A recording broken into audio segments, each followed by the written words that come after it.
On today's episode of Scientific Healing, you're going to hear. But part of it was actually like I knew I needed to prove myself to the world again, and I knew I needed to prove my stakes. So I ended up taking another job in sales, and I was very successful in that job. Was able to pay off all my debts and started my own business, because when I was in that job, I found out that what I was selling was actually not what was being delivered, and that broke my heart because I actually got to the event that I was selling, and then everything I had promised these people was, I won't say everything, but a lot of it wasn't what really was the case. And that kind of happened in the previous sales job. I was like, I need to control this stuff. So that's when I decided to start Innovation Ads. And Mhm. with that, it was a matter of really being very tenacious in creating a product and being able to move along with my clients. Hello, everyone. You're listening to Scientific Healing with Dr. Anastasia Chopelas. I know the power of vibrational healing by combining physics and ancient healing arts to develop my own system that has amplified results with hundreds of my clients and healing students. When you are ready to feel energized at the end of the day after working with your coaching or healing clients all day long, while expanding and growing your practice, go to scientifichealer.com/energize me or connect with me at scientifichealer.com/appointment. Today, you're going to hear from Iain Grae, a serial entrepreneur who's tapped into the woo world to create an abundant life for himself and teaches others to do the same. He started his first small business in his teens, but was broke at age 25, became a millionaire at 27, and retired at 30. I can't wait to hear this story. And this came from him founding Innovation Ads Inc., a New York-based advertising agency, which grew from just himself to over 150 employees in just 3 short years, at which point he sold it. So that's a really incredible upward trajectory of success. So I'm sure he's got lots of good things to say about how this happened and how he transitioned into what he's doing now. And Iain is also unusual in that he lives a balanced lifestyle by intentionally looking into 5 major areas of life. And you've heard me talk about these very same things because these are research from 70 to 80 years of university research showing that these factors are so important for your health, happiness, and your abundant life. And these are spirituality, health, relationships, finances, and personal development. This is a point that's often lost on highly ambitious or focused people. Iain has written a little book worth getting called 10 Principles That Brought Me Millions, and It Can Work for You. It's a nice little primer on the success principles that you've been hearing about from me, and I'm sure from many other people. I'm really looking forward to this conversation. Welcome to the show, Iain. Thank you so much for having me on. I got to listen to a few of the podcasts that you've done in the past, and I was just like, this is my vibe right here. And it's really cool because I usually am surrounded by business people because I've had such massive success in business. And they usually look at me like with, I want to say 2 heads, but it's probably like 1,000 heads because I'm so incredibly woo at heart. And I'm more live in the astral, I think. I mean, I live in a penthouse, so I could be in the clouds.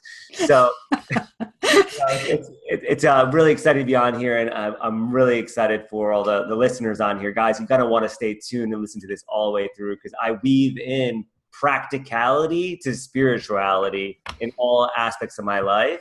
And it allows me to live in the woo world, but then when I come into this 3D world, have like everything at my disposal. Yes, and those very same principles that you're talking about, it's like before you get there, it's like there's something someplace in poverty. For me, my poverty was losing my health at the age of 40 and trying to find out like what was wrong, and medical science had no answers for me. I was down to 2 hours a day and in being able to be productive. And so somebody said to me the other day, like, well, can you expand? Can you help people live longer? And I said, well, I feel like I'm already living longer because I went from 2 hours a day of productivity to if I want 16 or 18 hours. And that's like living longer. That's many factors longer, right? So, Yeah. so Amazing. Yeah, so can you fill more into the details of your story, like why you got broke at the age of 25, if you started a business so young, and then what changed, what transitioned and sent you on that wild upwards trajectory? Yeah, so there was a lot of exciting things that happened in my life and a lot of crash and burns. Um, One of my first memories was when I was 8 years old.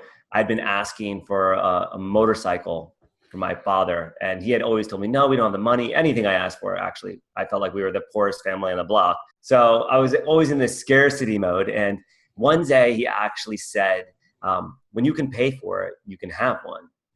And a light bulb went on in my head. I was like, oh, wait, I can be the master of my own destiny. So my entrepreneurial journey began then. By the time I was 11, I brought home a motorcycle. And then I started setting goals for myself in other ways. I just kind of got in this rhythm of doing it. When I was about 13, he gave me Think and Grow Rich and As a Man Thinketh by James Allen. So my mind really started thinking about like, oh, I can manifest things by using the power of my mind. But I didn't really understand it, but I kind of understood the steps that they had. Mm-hmm. So I just started applying that in my life, and I did that with motocross and get my pro license, graduated from high school early, graduated from college early, got my first job out of college in sales. I was living in my parents' basement making $14,000 a month at 21 years old. And back then, which isn't that long ago, but it's about almost 20 years ago, that was a lot of money. $14,000 a month was a real lot of money, especially when you live in your parents' basement and you have no expenses. Yeah, well, it still is a lot of money. If somebody's making that much, they're living the life of Riley really almost everywhere, even in Southern California. Yeah, fair enough. Yeah, well, I guess it was a lot more money than it is today. It's like making almost double that, I think, in today's Yes, world. I think so. And I was experiencing this tremendous amount of success, and I was just always used to winning. I would win when I raced my motorcycle. I would win in business. I would win in my friendships, my relationships. And while I was at this job, I was getting my master's degree at the same time. It was a year-long accelerated program to get the master's. I did that at night. And just before I got my master's degree, I decided I want to go travel through Europe. I haven't left the U.S. I left and visited for like a couple days, or in maybe a weekend, or maybe in a full week at a time. And I really enjoyed it every time. And I'm like, I really actually would just spend time over there. And I want to set up shop in Europe. I thought that's where it was at. So grass is always greener on the other side, right? So I quit my sales job. And the next month I finished my master's thesis. And then within a few weeks, I left to London with a round trip ticket with no intentions of coming back. And traveled around Europe. I went through France. I went through to Brussels, Amsterdam, went all the way through Germany, Switzerland. And I got to Switzerland. I was originally thinking I was going to learn German in Austria because I heard that's where the best German was spoken. And it was freezing. And I'm like, what even compelled me to think I wanted to go spend the winter in Austria? Like, this doesn't even sound any fun at all. So I ended up going to Spain and studying Spanish in Malaga on the beaches of Spain. So I'm like living this privileged life, and I have this money in the bank so I can do this. I work part-time as an English teacher. Everything's going great as planned. I meet this Swedish girl, her and I hit it off. We end up moving to Madrid together. We end up moving to Sweden together. I'm like, okay, this is it. I'm going to be in Sweden. I got my visa and everything. And then all of a sudden I started running out of money, and I'm learning Swedish, and I got good enough. I actually was doing phone sales in Swedish, yet wasn't making near the kind of money that I was expecting to make. Not what I made in the US, and not even enough to get by. So I also were on supplemental housing income from the Swedish government. So I'm that guy that left my country and took advantage of social services in another country. Mm-hmm. So I actually did that, and not intentionally, obviously, but that's the way it ended up working out. And it just started creating so much friction in the relationship. And as I ran out of money, my self-worth became lower, and I started to doubt myself in a lot of ways, which made me doubt the people around me, my friends, the woman I was with. And it finally got to a time where it was just, I made such misery for myself because I was miserable. I made everybody around me miserable. I was like, I got to leave. So I actually ended up back in my parents' basement, now completely broke, heartbroken, no job, no idea what kind of opportunities laid in front of me, and cried myself asleep almost every single night for a few weeks, and just like thought, like, I had everything that I had thought I was going to have, and it ended up not being at all what I wanted to have in my life. So, in that time, I was feeling so bad for myself. And at that time, I thought that like depression was a bad emotion. So I would just sit there and actually fall into it deeper and deeper, and it would cause me more and more pain. And I now know that like actually depression is just like that chance for me to actually retreat, regroup, and recharge. But part of it was actually like, I knew I needed to prove myself to the world again. And I knew I needed to prove my stakes. So I ended up taking another job in sales, and I was very successful in that job, was able to pay off all my debts and started my own business. Because when I was in that job, I found out that what I was selling was actually not what was being delivered. And that broke my heart, because I actually got to the event that I was selling. And then everything I had promised these people was, I won't say everything, but a lot of it wasn't what really was the case. And that kind of happened in the previous sales job. I was like, I need to control this stuff. So that's when I decided to start Innovation Ads. And with that, it was a matter of really being very tenacious in creating a product and being able to move along with my clients. And it ended up becoming something that was very purposeful, because we ended up being an enrollment management company, where I actually helped college students or potential college students figure out what college they should go to, and then help them through the entire application and enrollment process. And the universities would pay us to do this. So it was this really cool niche that nobody really knew about. Yeah, now in these day and age, there are a lot of college enrollment people. But what I wanted to do is go back to that place where we get depressed or hopeless. And what that does is it lowers our energy and our frequency so much that it makes it even harder to do stuff. And especially if you tamp it down and say, I don't want to feel it, and you stuff it down into your body, then all your cells are holding on to it. And it makes things a lot worse. So I like that you just said, I looked at what depression was for me, and for you, it was a way to propel yourself. And that's the way I used it. I used to give myself a good cry and say, okay, I'm ready now. Yeah, absolutely. Action. I like to say that, and I'm not a crier by any sense of the mean. Maybe if I watch Happy Feet, I end up crying. Very rarely do I like cry in sadness. It's just not really my beingness. It's very kind of a rare thing.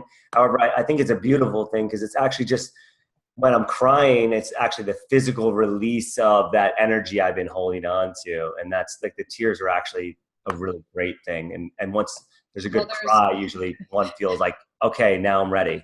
There's actually hormones in the tears. They've studied this. There's hormones in the tears that help, that are the thing that's making you sad, and that's a release of it. So it's energetic, and it's also chemical. It's really interesting.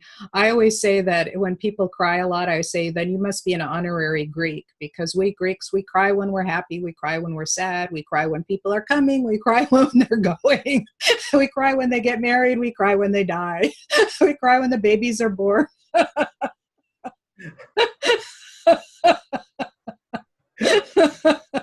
I'm going to tell my wife that she must be Greek. No, honorary Greek. An honorary Greek. The cat rolls over on his back and puts his paws up. She's in tears. Yeah, I watch somebody do really well in a singing competition. I go, oh, that's so wonderful. Well, that's the funny thing about tears, is it's like, actually they happen when in sadness and when happiness. And that kind of, to me, actually showed me that this happened during a meditation, that it's actually the same, almost the same emotion, happiness and sadness. It's like two sides of the same coin. It is. And actually in physics, it's like, if you look at how the frequencies that a string carries, a string can carry a low frequency and a high frequency at the same time. And if you were to do a frequency analysis, you would see like a set of discrete frequencies that's allowed on the string, and they all play at once, which is what's called harmonics. And our voices have it, everything has it. So to me, the emotions which vibrate at a certain place, sadness and happiness, or courage and fear. They're just multiples of one another. And the way it works actually is along the meridians, and the meridians are certain lengths, and they resonate with certain things, like the kidney and the bladder meridians resonate with fear, but they also resonate with courage.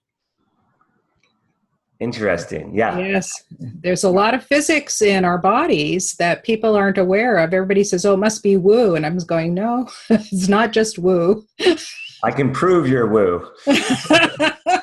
I can explain your woo. Yeah, beautiful, beautiful. So you're now teaching others how to be millionaires. I saw that on your website, and people stay tuned, so you'll know how to get a hold of Iain later to find out more about him. But my guess is it has less to do with strategies and tactics and more to do with a way of being. Could you tell me about that? Yeah, so I actually created Millionaire Prowess is what the program's called, and it's expertise or skill set that millionaires use to actually manifest money. So there's an element of practicality exercises that people can go through, and then there's an element of mindset and more of that, so to speak, woo stuff.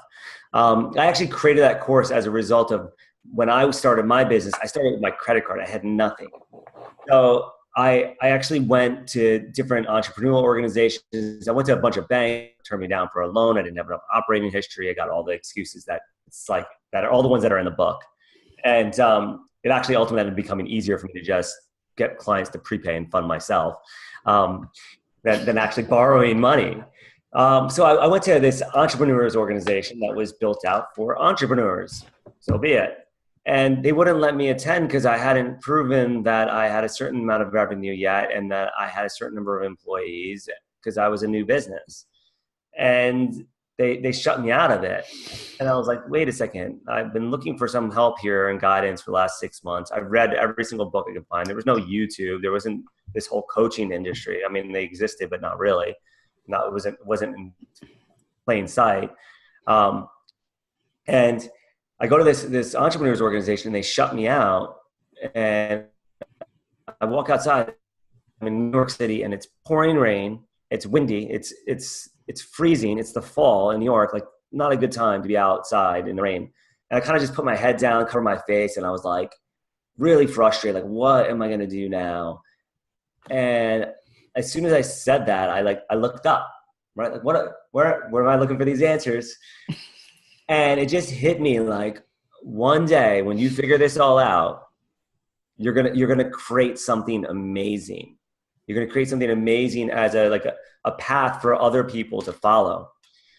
So I actually later forgot about that. So when I actually got to the success and sold my business, I was 29 years old, about to turn 30, bachelor, penthouse in Miami, a giant apartment in New York City, traveling wherever I wanted to go. So I just went into like the celebratory mode. Like, I've arrived, and this is everything I was set out to accomplish. And this is all the stories I told. This is the greatness, that this is the reason why we work, is to now retire. And I'm thinking I'm going to retire at 30. So I did a bunch of celebration, which was a lot of fun for a short period of time. And then realized, boom, I got no purpose. And I had forgotten about creating that. I set this intention, or was given this intention, given this blueprint.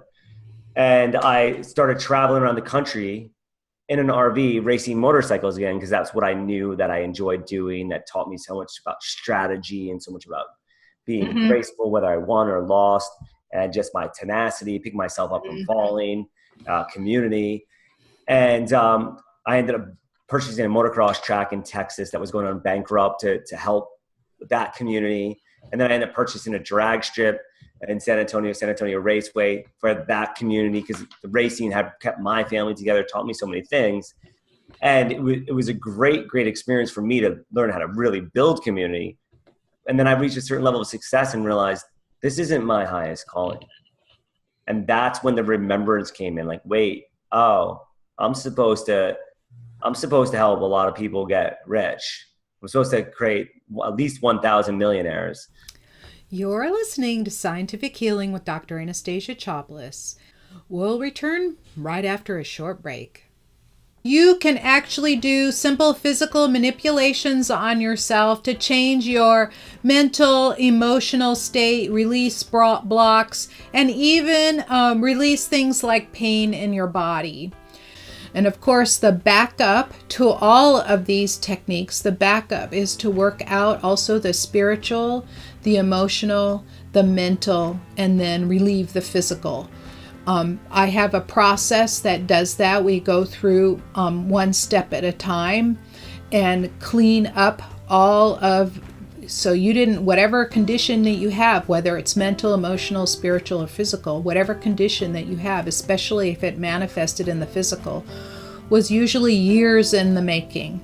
You didn't get it overnight, years in the making. One of the ways that I work is I find out when something got manifested in your body, like go back to that year and then rewrite the story, uncreate the story, redo the story. So it's as if it never happened. It's as if you imagine your life as a tree and here you are at birth, and each decision that you make will create a different branch, right? So you have all these branches of possibilities and you're ending up somewhere along the branch. And by doing energy work, it's as if you did not make that decision and instead you made a different decision and you end up on another branch.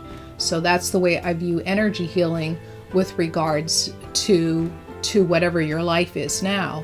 And the great thing is that we are infinite beings of light, powerful beings of light, and we can change our history and we can rewrite things and we can create whatever life we want.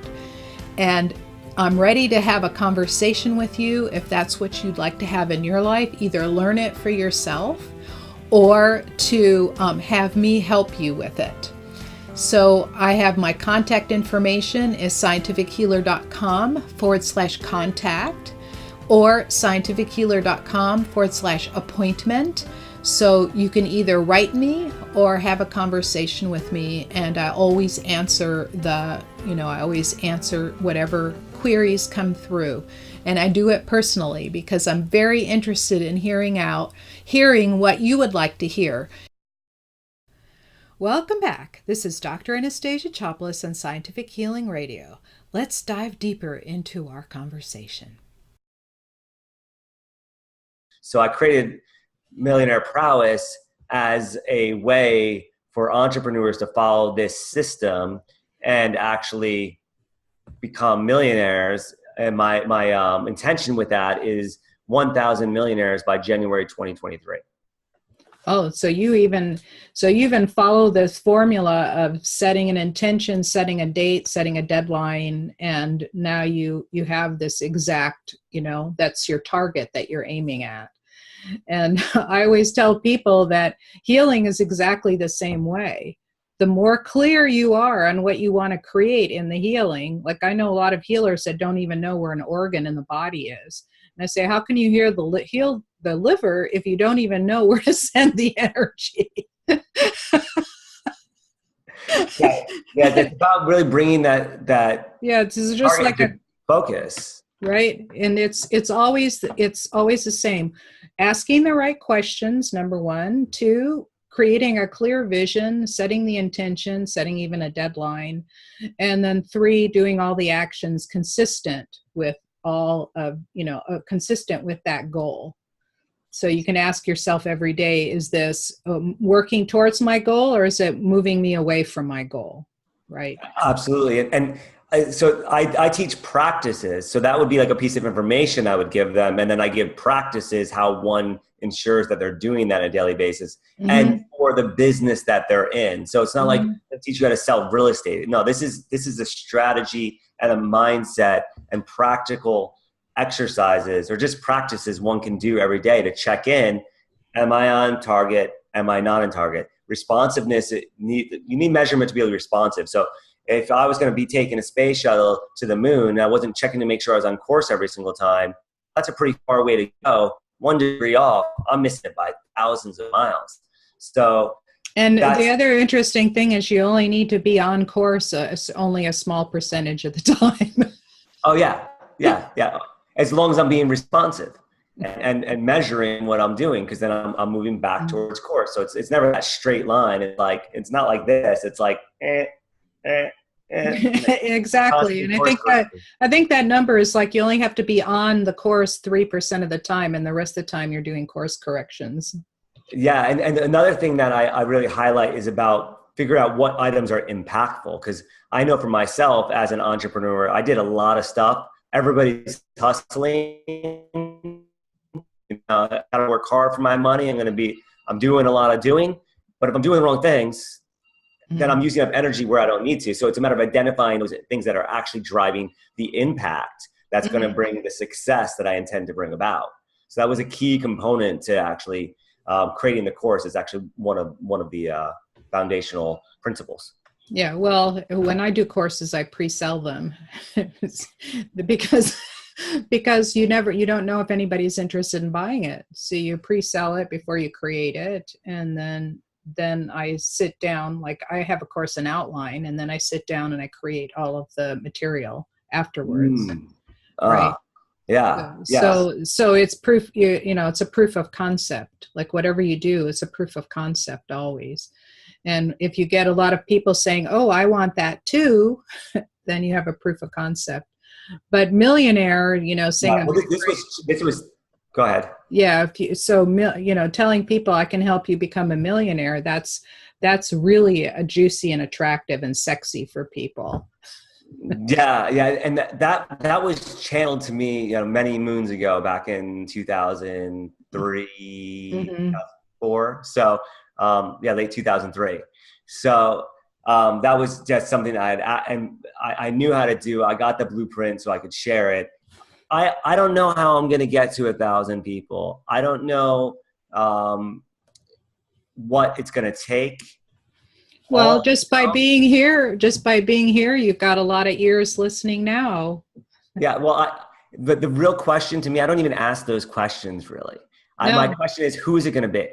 Who are the 1,000? Who are the 1,000 people that are ready to make some changes in their life and put the pedal to the metal and really let go of the stuff that's not serving them and create the life of abundance they want? Because I created this course, and it's a self-serve course. People can go through it. I've got access to me and my team so people can get any questions answered. But the way I structure it's all self-serve, because I already started making more courses that are more actually on that it's really coming and flowing out of my heart, which is all about ushering in heaven on earth. And part of heaven on earth is having a ton of money, because it allows for a ton of opulence. Well, it's not just the opulence, it's also the freedom, right? Where you never have to say, "Ooh, can I afford that?" That never comes onto the horizon. And I've lived that way, where I never ask the question, "Can I afford it?" I've just buy it if I wanted it, right? And so that never comes into, like, you never have to deny yourself anything. So now you have this giant amount of freedom where you're not tied down to anything, and now you can live your life with purpose a lot more. Without a doubt. Like I swipe a credit card or hand cash out like it's just paper, or like it's not really doing it. I'm just trading this. Yes. When you have a business that you can create money at will, then it stops being a limitation. Yeah. Absolutely. And I got a nice chunk with that sale. So I've got investments in multiple places that allow me it throws off cash for me. So this all is my legacy stuff. So the Millionaire Prowess course is for those entrepreneurs that are looking to get past the bubble. They've already started a product, or they've got this idea, and this will help hone them in to make sure it's done purposefully. I wasn't always purposeful with my business. Sometimes it was just like, my purpose was about making money, and I wasn't necessarily leading with my heart. And then it became no fun. It didn't matter how much money I made. It was no fun.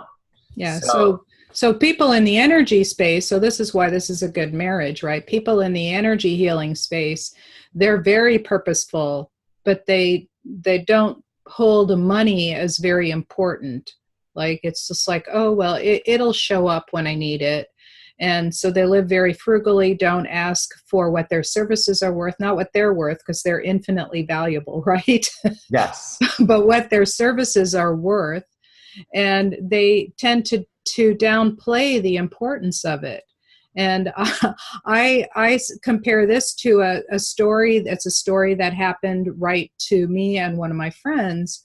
So I was brought this woman that's in our Greek community, and she told me that she had a tumor in her head and she was afraid.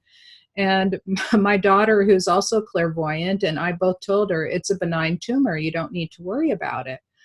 And so she said, I said, well, would you allow me, would you be open to me doing some healing on you? And I named her a very reasonable price. And she goes, oh, no, I can't afford that. So she went in and had surgery and had the tumor surgically removed. It was a benign tumor. And that surgery cost $45,000 out of pocket. That was the deductible, right? And that was the copay. And the thing is that was the second surgery. The first surgery that she tried didn't work. So it cost her $90,000 to do the surgery, right? And so other people devalue what's valuable to them. Is if you were to be able to, within a week or two, have no more tumor in there and not need the surgery, how valuable would that be to you? But people never consider that because they think that the spontaneous shrinkage has nothing to do with the energy healing work. But this is so incredibly valuable. If you could tell somebody, look, you've got this tumor in there. So can you imagine if it's gone in 2 weeks that you won't need the surgery? And, you charge a reasonable price for it. But imagine if they were in the hospital and going through and all that post-op and all the scarring and all the recovery time and all the costs that it costs to be in the hospital for a week or two. And people say, well, I have insurance. But what people don't realize, and I tell them, there's a cap on the insurance, a lifetime cap up to $2 million. That's if you have a generous insurance. A lot of them go $1 million. You can use up $1 million in one illness like that. And then you're stuck for the rest of it. And people have lost their entire fortunes on medical care. So this kind of idea of, valuing yourself, something you were mentioning earlier, valuing yourself, but also charging a reasonable amount for your services, something that makes sense. Some healers will charge $1,000 or $2,000 an hour. That's a little bit over the top from my viewpoint, but it might be an eventuality for my work because I'm, now running a big school with people coming in and learning from me. But at some point, you have to go really. I mean, some healers are charging $50 an hour. Your car mechanic will charge you more than that. And isn't your being way more important? Yeah, I mean, there's so many layers that dictate how one values themselves, and how I know how I value myself changes who shows up in my experience. And when I value myself low and I have any doubt in myself, then I get people that are full of doubt and not so full of money, that I have no money because they're living in this doubt world, right? So their intention or their willingness to invest any money towards it is this scarcity mindset. And I'm playing the same role. It's actually a mirror showing me like how much I value myself. And really until I can declare my rate, what I really truly believe I am worth, what my heart intention says, what my heart says, not the mind, not what the market will bear, but what my heart says. And yes, I understand it's healing is priceless, right? In so many ways. So it can be hard to value. At the end of the day, the clients that show up for me in my work are a result of how much I demand or declare that I am worth. And the more someone invests in money, the more they invest in money, the more they invest in their time, in their effort, their part. So that person that's doing the healing for somebody for $50 an hour, they actually going to have a lower success rate than the person that's doing it for $1,000 an hour, just because the person, they might be equally qualified. The one doing $50 an hour might even be 10 times better, but the person that's receiving the healing is not going to take it as seriously. They're going to go back to their old habits And Well, then, there's actually something further, because money is energy, right? yes. And so if there's not the correct energy exchange, right? So Mhm. if I'm helping you get more energy, but you've only given me $50, you're only going to get $50 worth of Worth healing, value. Yes. because there's this energy exchange, and that has to be there. It has to take place, because I know when I've paid a reasonable amount for like a coaching program, for example, I really work the program. If I Hmm. don't pay enough, I don't work the program. Like if it's somebody that says, oh, well, you can just be in it. And so I'll just sort of dabble in it. But if I paid for it, then you can be sure that I'm going to be doing the stuff that I need to be doing Oh, to get without the a most doubt. out to get the most out of it. And that's just because it's the law of energy exchange, right? It's basically the law of thermodynamics. Yeah, absolutely. And it's also the element of commitment. Hmm. The more I'm willing to commit something, the more it's going to commit back to me and actually make that change. So I'm glad that you brought the woo into it, the energy exchange, but then also, yeah, it's physical properties that we can actually measure. So, I mean, I think for anybody out there that's actually at that place where they're like, I don't know how to value myself, I'm not willing to do that. I would like to invite them to just listen to their heart and say, okay, what is the real number? Like, what am I really worth? Because at the end of the What are day, my services worth? yeah, well, What am I worth is a whole different thing. But okay. what are my services worth? What am I offering to that person? So imagine you've got this person and they've got a tumor in their head, and you have the ability to shrink the tumor, and they don't have to go into surgery. You just save them $90,000. Right. And Yeah, well, a lot of people, like, whenever I work on people, their body chemistry changes. I've had people whose blood sugars have dropped dramatically in just one session. I've had people whose asthma completely disappeared for months at a time. I've had people who've come in and the doctors had no idea what was wrong with them. And it was the wife of one of my colleagues, and she couldn't breathe and she was in pain from head to toe. And in 15 minutes, I relieved her of it. And then in the subsequent 2 years, it never came back. Right. And amazing. she was having these seizures like every month or so, like she was having them frequently, and it never came back. And so how valuable is that to somebody? Right. And people are not, and even a lot of the emotional turmoil that people go through, there's a lot of people really good at releasing emotional pain out of a body, or releasing relationship trauma like rape or abuse, and releasing all of that. How valuable is that you can live your life with your, or grieving somebody that you've lost? How valuable would it be? I've met people who still grieve for their parents after 20 years, and they can't make a move. And think about your parents.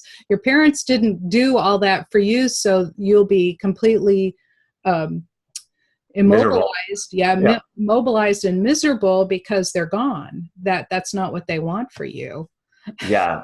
Yeah. So, I mean, I'm thinking that the services that energy healers are invaluable. There's so much that they're giving. And what happens even in my world is my capacity to give gets limited by my capacity to receive, Mm-hmm. and Again, vice the versa. energy exchange again, Yes, right? the polarities. It's the the currents, the energy exchange. So my ability to receive, by actually expanding my ability to receive, my ability to give actually becomes much grander. And I think that's something that's really important for anyone to consider in their lives, so that Yeah, this way they actually yeah, properly. especially women. We're taught from a very early age to give and give and give and do what other people say. Maybe the younger generation, but when I was coming through in my youth, Mhm. we were just taught we had to be the obedient and the givers, and to make nice, and to make peace in the family and run the family and things like that. And even though I was a little more on the modern side compared to a lot of my contemporaries, it still was difficult, and it's still difficult for me to receive. And I'm, even receiving a compliment, oh, that's something really beautiful that you're wearing, or you look really nice today. And I had to learn to say, thank you so much. I appreciate that, to receive it and really receive it. Right. And a lot of people can't even receive a compliment. Well, you look beautiful today. Thank you.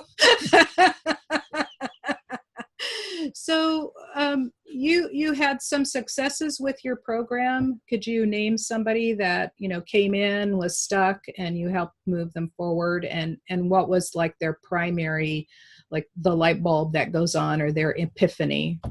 Yeah, absolutely. So one person that came through the program, his name is Alex, and he had a company that's real estate services, technology services in real estate for, I think it was 13 years. And he was kind of stagnating where he was at. He was making a decent living, but it wasn't growing in the way to create the life that he was looking to. And he went through the course, and actually a light bulb went on his head, and he got a whole new product line. And the product line actually required less effort, and it could be completely fully automated. And he launched that. And keep in mind, I just launched this in January. So he actually launched that product in February, because he got the idea in January. In February, before he was even done with the course, he launched it, got a handful of clients, but by the end of April, he had 85 new clients that are on a subscription model, paying either monthly or annually. And then he paused it. He paused letting anybody new coming in, because he's now making sure he's developed the technology to handle and service those individuals like beta. Otherwise, he'd be doubling those numbers. The last month in April, I think he had 45 new clients come in as a result of it.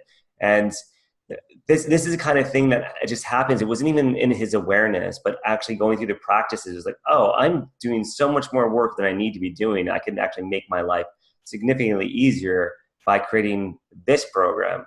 So he's had tremendous success with that. Another gentleman, Chris, he came through, and before he's even done with the course, he wrote 3 new books, and built out a course to go along with it, and got a little bit in the coaching side. And then actually even just happenstance, which is, there's no coincidences, right? These things all happen in divine order, but he's putting this energy out there. And then all of a sudden, he loves to train. All of a sudden, a bunch of people came up to him. I think he now has 5 people that he's doing personal training for, which wasn't even on his agenda. He just goes to the gym and does his workout, and then all of a sudden he's getting paid to go work out, which he loves to do anyway. So these kind of weird coincidences start to happen, where when one starts seeking the opportunity and seeking the transformation, then all of a sudden magic just seems to happen. It just starts to come from everywhere. And it's like, where was all this hiding before? So those are 2 examples. Well, yeah, coming into awareness. And so something that a healer or a coach could do is leverage themselves by doing group programs. Mm-hmm. And a lot of people don't think of that, because most of us think, oh, well, I'm going to take a client, do one hour worth of work and get paid for an hour. So you're trading time for dollars. And now when you start to leverage it and get that to grow, which is one thing that I'm doing now, is getting it to grow, and it creates like a steady income, and people are just like waiting. They're just anxious to hear and get this information. And a lot of people just simply can't afford, really. There are a lot of them that have gotten so sick that they're really in true deep poverty, and this would be beneficial to them. Doing the group programs is an amazing way to multiply your value. Mm-hmm. Then you can, well, I know when I've done group programs, I like to stay in first person by my experience. So I'm not pushing anything on anyone. So just anybody out there, when I come back to my experience with it, my experience in doing the group programs, or doing actually a retreat or an event, is that now multiple people get access to my information, and they can take the pieces that they need to from it. And they actually end up getting more value, because the collective putting value into the program actually raises my vibe. And then when one person asks a question, now all of a sudden 100 other people get to hear the answer to that question. So the content ends up becoming significantly better. So whether it's 100 or 10 or 20, whatever the number is. It just gets richer. I used to teach physics classes at the university, and there would be 100, 150, sometimes 200 people in the room, and there would be a couple of people asking questions, because when you have a big room like that, it's intimidating for somebody to go, oh yeah, I have a question, professor. And so the people would ask the questions, but they were the right questions. Right. And so then everybody gets benefit to the answer. Like if there were just people that just would ask annoying questions, and I can tell when they are, I usually say, could you come and visit me in office hours?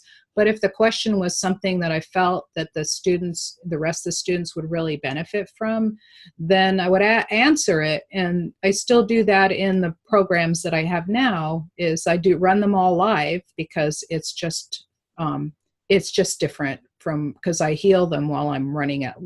All the people in the class get healed while they're learning. And they ask these questions. Like somebody asked me the other day, so do I have to know why something is that way on somebody before I can heal it? And the answer is, of course, no, you don't.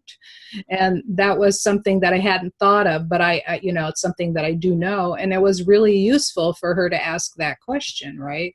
So you're right, that dynamic, that group dynamic, and people love group dynamic, right? They just love to have community and group dynamic, and that's what's so number one thing, relationships, right?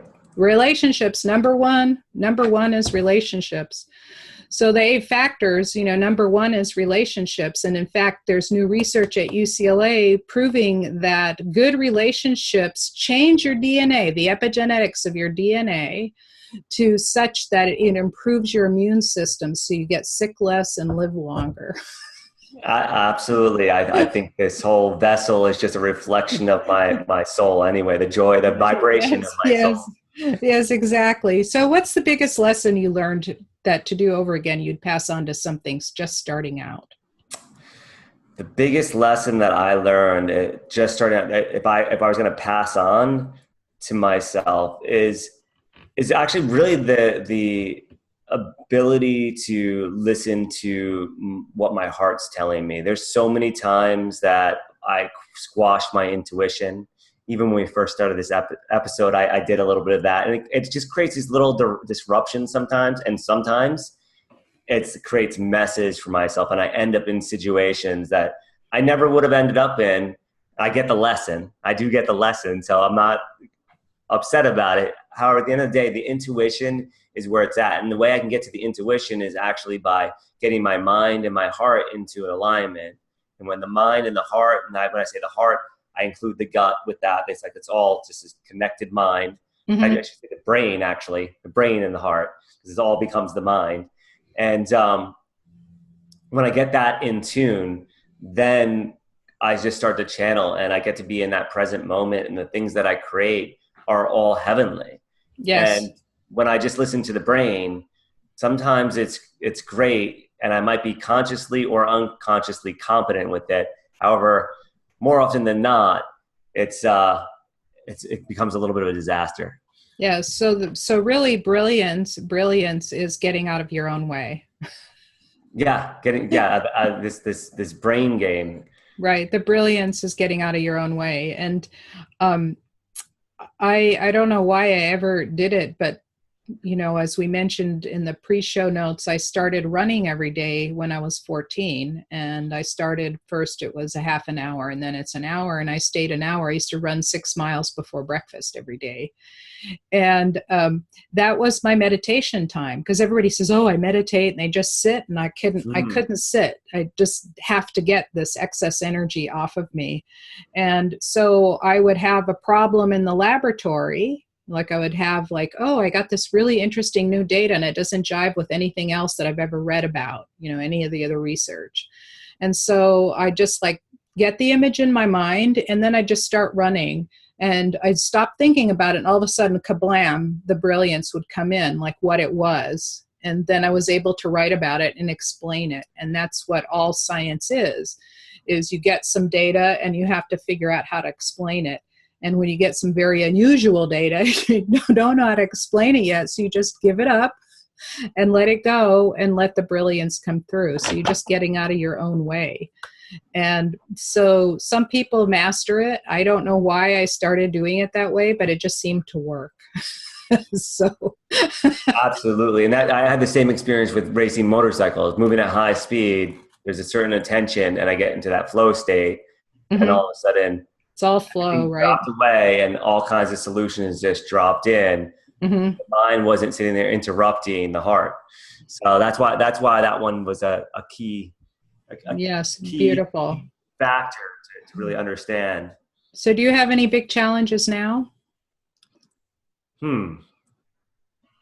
I'm thinking that right now, my biggest thing is really just balancing the busyness and my presence. I noticed that the busyness is usually tied to creating something for the future, and that takes me out of the presence. I don't get into like worry or anything like that, and I'm enjoying everything I'm doing.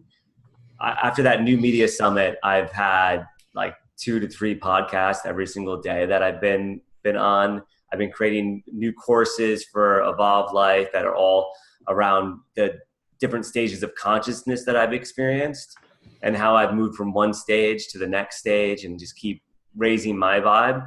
And I think I've been actually in this place where like I've been manifesting from my heart intentions and things just keep showing up, these opportunities, and just keeping up with them all has just been like actually a little bit, I finally got to that place where things are moving a little too fast. Just slow down for a moment. Let me just enjoy this ride because now everything's happening almost too good, right? So it's well, kind of yeah. funny to say that though. So just from my own experience is that we intelligent, active, and full of idea people want, it's almost like a feeding frenzy. Oh, this idea and that idea is to stick on one thing and just let it come through to fruition before you go on to the next. Get it running, right? Get it running, that. Yes. And then go to the next. And that's why when I ask, people come to me and they say, well, what should I do next? And so I have one of 8 answers. And in order to move to the next level up, and you just say, I could just work on this one thing right now. Forget everything else. Just do this one thing. Right. Yeah. I think that's, I usually say that in an explanation. I think I heard in one of your other interviews about using a GPS and knowing the coordinates where I'm going to put it in. Well, the coordinates are important. Now, when I put that in the GPS though, that's my main overarching goal. The GPS only shows me my next turn.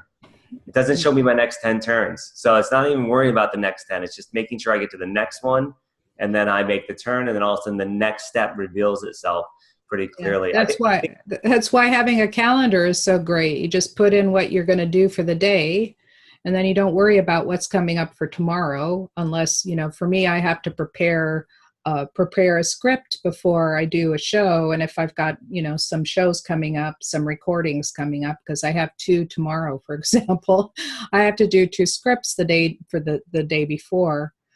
But otherwise it's just like, what am I doing for today? What's my list for today? And it makes it a lot easier, right? Stay in the present a little more. Absolutely. And I think what happens to me is I sacrifice my me time. So I live in a wellness resort, like a legitimate, like the Canyon Ranch in Arizona. They built a place in Miami and it got bought and renamed, but that's where I live. So I got 4 pools, actually 5 jacuzzis, a 19,000 square foot gym and sauna. I live on the ocean. I have valet. I have room service, organic food. Like I have the most amazing, and sometimes I don't even leave my apartment because I'm working so much and I forget to even use everything that's surrounding me. And I think that's so you need to schedule fun on your calendar. It's scheduled. I need to actually follow my schedule, right? Because I am enjoying what I'm doing in my work. I'm playing with my work. So it's actually, I feel grateful to be able to give the way I can give in my work. And that ends up, sometimes I forget that, oh wait, I should go lay out in the ocean right now. So today I did that. I realized, oh my gosh, it's been 2 weeks since I've been in the water. I better get down there. Yeah. So how can people get a hold of you?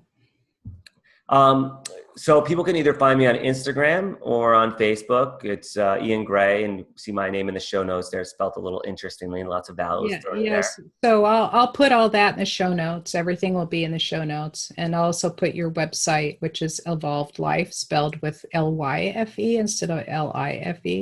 Yes. .com, and also your other website is iaingrae.com, and I'll spell that all out. It's spelled Iain, and Grae is Grae.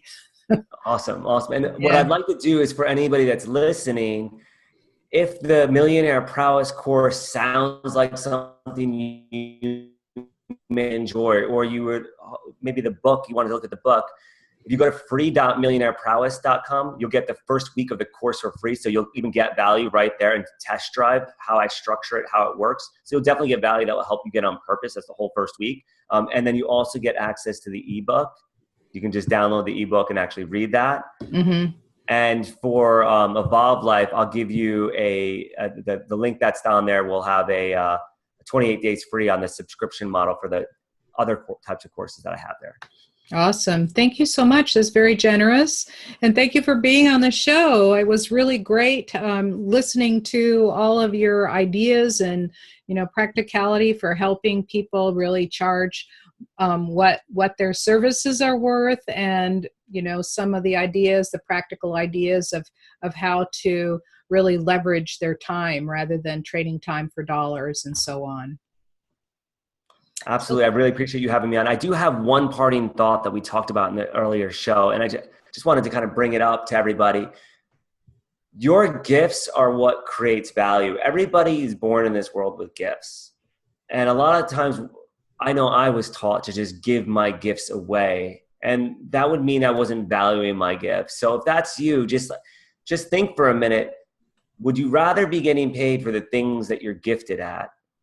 Or would you rather be the things that you are horrible at doing? Or would you rather pay somebody that's horrible at doing something to do a job, or somebody that's gifted at doing the job?